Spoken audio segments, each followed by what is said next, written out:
Assalamualaikum warahmatullahi wabarakatuh.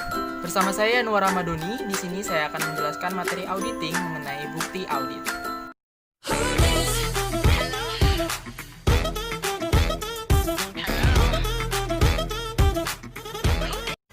Ada 5 subtema di sini yang akan saya sampaikan mengenai bukti audit.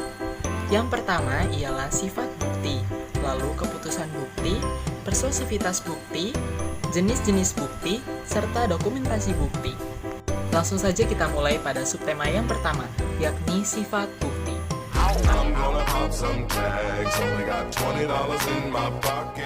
Perlu diketahui bahwa bukti audit ini merupakan informasi yang digunakan oleh auditor untuk menentukan apakah informasi yang dikumpulkan sudah sesuai dengan kriteria yang ditetapkan. Dan bukti audit ini sifatnya sangat persuasif. Maksudnya ialah bukti audit ini sangat mempengaruhi auditor dalam menilai laporan keuangan. Nah, bukti juga tidak hanya pada auditing saja loh. Bukti juga digunakan oleh beberapa profesionalis seperti hakim, jaksa, dokter, dan lain-lain. Para profesionalis ini mengandalkan jenis bukti yang berbeda dengan cara yang berbeda dan menggunakannya di lingkungan yang berbeda. Namun intinya mereka menggunakan bukti ini untuk membantu menarik kesimpulan. Selanjutnya mengenai keputusan bukti audit.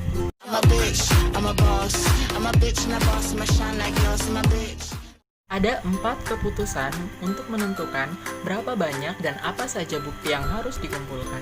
Keputusan yang dihadapi oleh para auditor ialah menentukan jumlah dan jenis bukti audit yang diperlukan untuk memastikan apakah laporan keuangan telah disajikan secara wajar, yakni prosedur audit yang akan digunakan, berapa ukuran sampel yang akan dipilih untuk prosedur audit tersebut, item-item mana yang akan dipilih dari populasi tersebut, serta kapan melaksanakan prosedur audit tersebut. Untuk yang pertama, yang dimaksud dengan prosedur audit ialah rincian instruksi yang menjelaskan bukti audit apa yang harus dikumpulkan selama proses auditing. Sebagai contohnya ialah misalkan auditor memeriksa jurnal pengeluaran kas dari perusahaan serta membandingkannya dengan informasi yang diperoleh dari bank tentang cek yang digunakan untuk proses pembayaran. Setelah memilih prosedur audit, langkah selanjutnya ialah menentukan berapa ukuran sampel. Ukuran sampel pada setiap prosedur audit jelas berbeda-beda, tergantung pada karakteristik klien, seperti luas pengendalian terotomatisasi, serta berapa tingkat asuransi yang diperlukan. Misalkan saja, terdapat 6.600 cek yang tercatat dalam jurnal pengeluaran kas. Auditor dapat memilih 50 cek untuk dibandingkan terhadap jurnal pengeluaran kas. Nah, setelah menentukan prosedur audit dan menentukan ukuran sampel, selanjutnya auditor dapat memilih item-item mana saja yang akan diuji dalam populasi. Sebagai contoh, atas cek tadi, yakni 50 cek yang diambil dari 6.600 cek, dapat dipilih melalui beberapa metode, seperti memilih suatu minggu dan memeriksa 50 cek pertama, lalu yang kedua, memilih 50 cek yang mengandung nilai besar, yang ketiga, memilih 50 cek secara acak, lalu yang keempat, memilih 50 cek yang mungkin terkandung kekeliruan di dalamnya, serta yang terakhir dapat menggunakan kombinasi dari beberapa metode tersebut. Pada umumnya, klien menginginkan audit diselesaikan 1 hingga 3 bulan setelah akhir tahun. Saat ini juga, SEC mengharuskan perusahaan publik untuk mengeluarkan laporan keuangan yang telah diaudit dalam waktu 60-90 hari sesudah akhir tahun fiskal, tergantung pada seberapa besar perusahaan tersebut. Namun, penetapan waktu juga dipengaruhi oleh auditor, yakni seberapa yakin auditor terhadap keefektifan suatu bukti serta ketersediaan staf audit. Lalu, contoh dari keputusan auditor terhadap bukti audit ialah sebagai berikut. Auditor mengambil jurnal pengeluaran kas bulan Oktober untuk membandingkan informasi mengenai cek yang dibatalkan terhadap jurnal pengeluaran kas untuk suatu sampel yang dipilih secara acak dari 40 nomor cek. Subbab selanjutnya yakni persuasivitas bukti.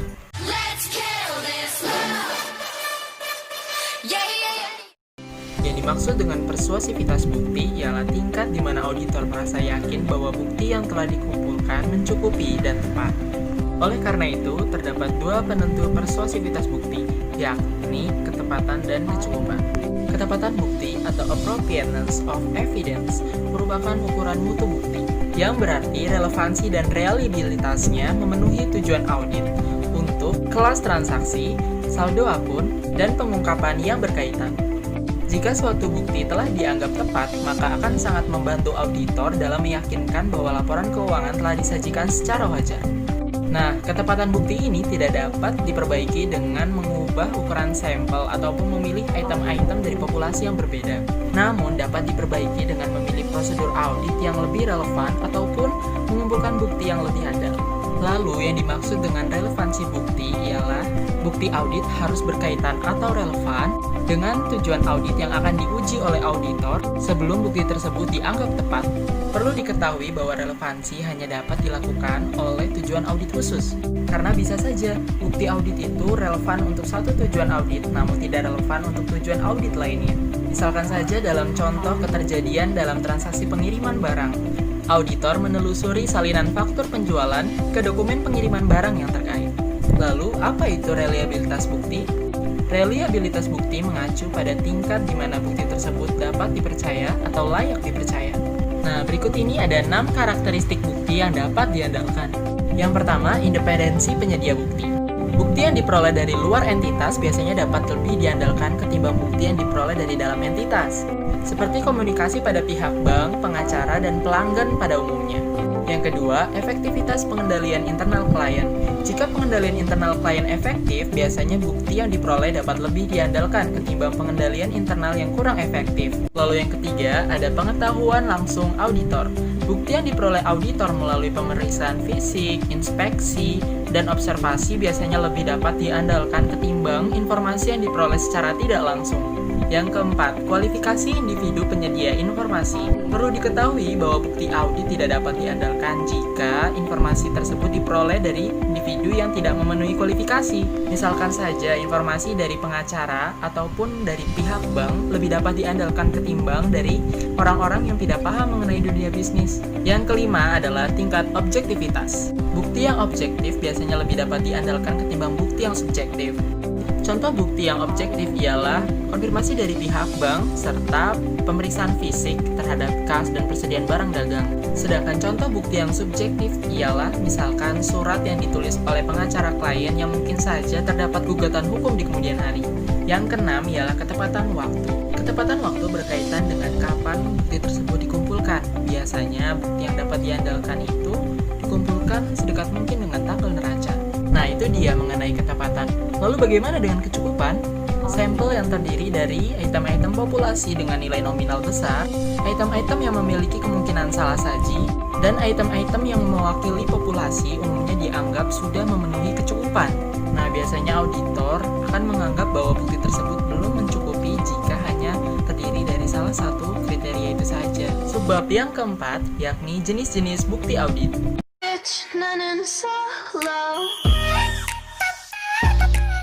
Setidaknya ada 8 jenis bukti audit, yakni pemeriksaan fisik, konfirmasi, inspeksi, prosedur analitis, wawancara dengan klien, rekalkulasi, pelaksanaan ulang, dan observasi. Kita mulai dari yang pertama, yakni pemeriksaan fisik. Pemeriksaan fisik ialah perhitungan yang dilakukan auditor atas aktiva atau aset berwujud. Pemeriksaan fisik ini dilakukan untuk memverifikasi apakah aset tersebut benar-benar ada dan sudah dicatat. Lalu yang kedua ada konfirmasi, yakni proses verifikasi kepada pihak ketiga mengenai informasi yang akan didapatkan oleh auditor. Misalkan saja, konfirmasi kepada pihak bank atas utang perusahaan, ataupun konfirmasi kepada pelanggan atas urusan utang piutang. Nah, sebaiknya konfirmasi juga sedari awal dikendalikan oleh auditor.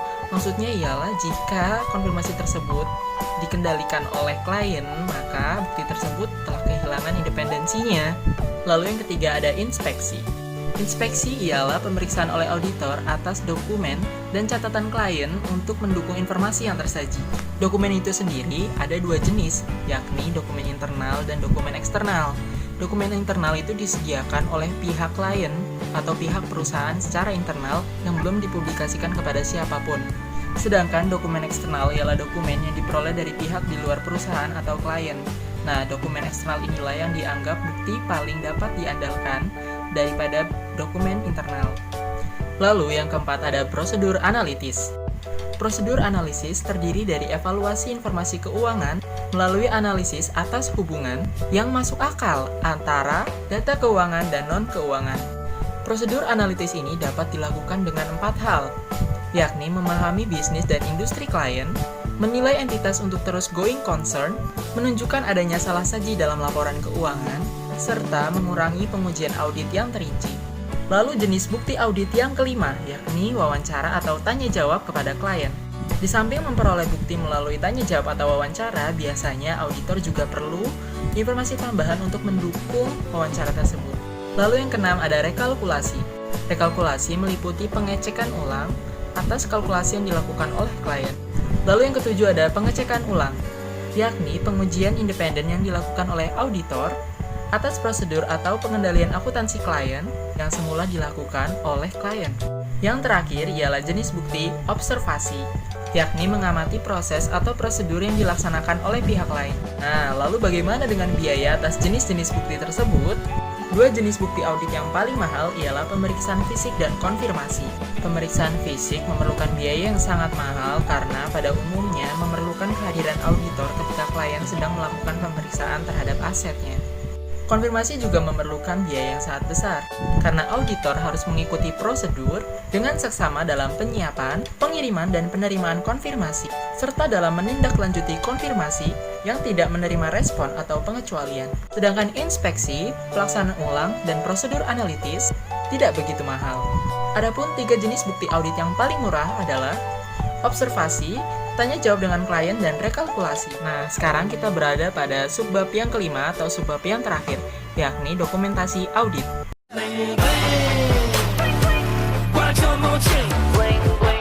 Dokumentasi auditing adalah catatan utama tentang prosedur auditing yang diterapkan, bukti yang diperoleh, dan kesimpulan yang dicapai auditor dalam melaksanakan penugasan. Tujuan dokumentasi audit secara keseluruhan adalah untuk membantu auditor dalam memberikan kepastian yang layak bahwa audit yang telah memadai telah dilakukan sesuai dengan standar auditing. Secara khusus, dokumentasi audit memberikan dasar bagi perencanaan audit, catatan bukti yang dikumpulkan dan hasil pengujian, data untuk menentukan jenis laporan audit yang ditetapkan, data untuk menentukan laporan audit yang tepat, serta dasar untuk review bagi supervisor atau partner. Nah, dokumentasi audit yang disediakan selama penugasan adalah properti auditor. Satu-satunya waktu di mana orang lain termasuk klien dapat memeriksa file itu adalah ketika mereka dipanggil oleh pengadilan sebagai bukti hukum. Nah, dokumentasi audit ini terdiri dari file permanen dan file tahun berjalan. File permanen berisi data yang bersifat historis atau berlanjut. File permanen pada umumnya meliputi hal-hal berikut: kutipan atau salinan dari perusahaan yang terus penting. Lalu ada analisis dari akun-akun tahun sebelumnya yang tetap penting, informasi yang berhubungan tentang pemahaman atas pengendalian internal dan penilaian risiko pengendalian, serta hasil prosedur analitis dari audit tahun sebelumnya.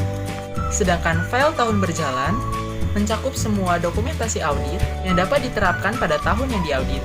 File tahun berjalan biasanya terdiri dari program audit, informasi umum, neraca saldo berjalan, ayat jurnal penyesuaian dan reklasifikasi, serta schedule pendukung. Nah, untuk menyusun dokumentasi audit harus memiliki karakteristik sebagai berikut. Setiap file audit harus diidentifikasi secara wajar. Dokumentasi audit harus memiliki indeks dan referensi silang untuk membantu pengaturan dan pengarsipannya. Harus dengan jelas menunjukkan pekerjaannya, harus memenuhi informasi yang cukup untuk memenuhi tujuan yang telah dirancang, serta kesimpulan tentang segmen audit yang dipertimbangkan harus dinyatakan dengan jelas. Nah, di zaman era digital ini, auditor seringkali menggunakan perangkat lunak, manajemen penugasan untuk mengatur dan menganalisis dokumentasi audit. Auditor juga menggunakan Local Area Networks atau LAN dan program perangkat lunak kelompok untuk mengakses dokumentasi audit secara simultan dari lokasi yang jauh.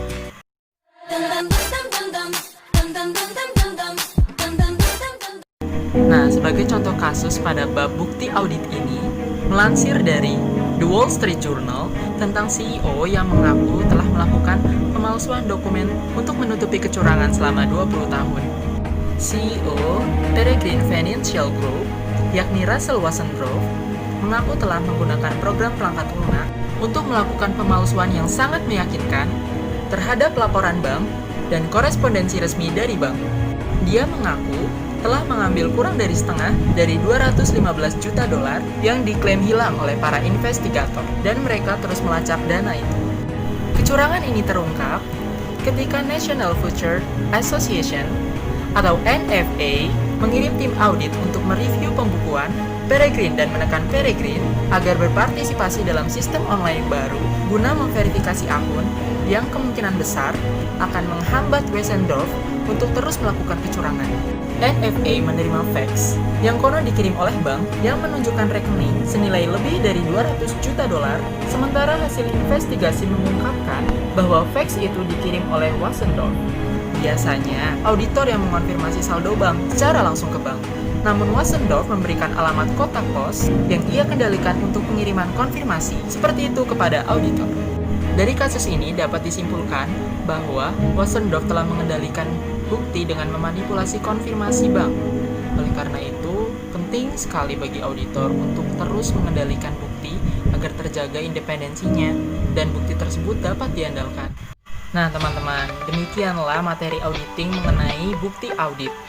Kurang lebihnya saya mohon maaf dan semoga saja materi ini dapat memberikan manfaat bagi kita semua. Wassalamualaikum warahmatullahi wabarakatuh.